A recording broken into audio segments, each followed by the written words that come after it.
के गम, जाने कब होंगे कम, इस दुनिया के गम,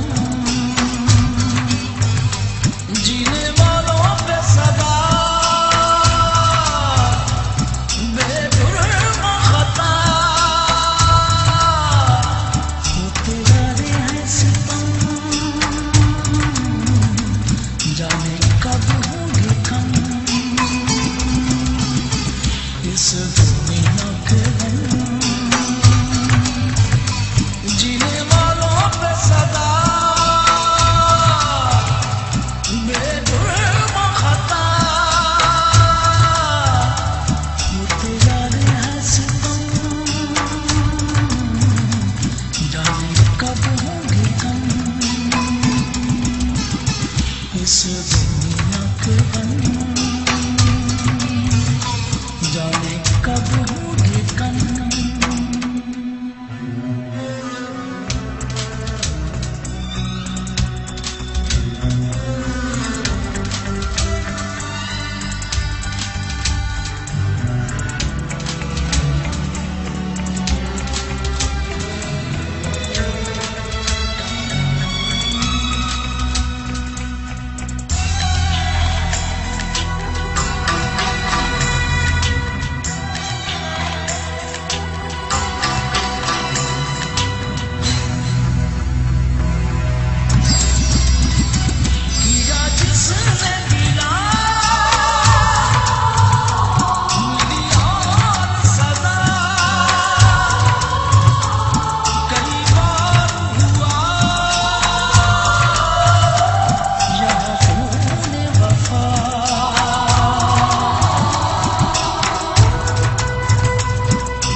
floods in Pakistan have devastated towns and farmland, causing over $13 billion in economic damage, according to that country's government. The human toll still being counted. But when the water clears, it will be time to rebuild. And a part of that effort may come from Ghaus Akbar. He's group director of the Akbar Group. He joins us live from Karachi, which is, of course, the business capital of that country. Good evening to you. I appreciate you joining us this morning for us. I know, Ghaus, right now you were building a grain terminal in Karachi. We've heard so much about the crop devastation in Pakistan. What are you seeing? Well, good morning, everyone, and good morning, Margaret. Thank you for having me on the show.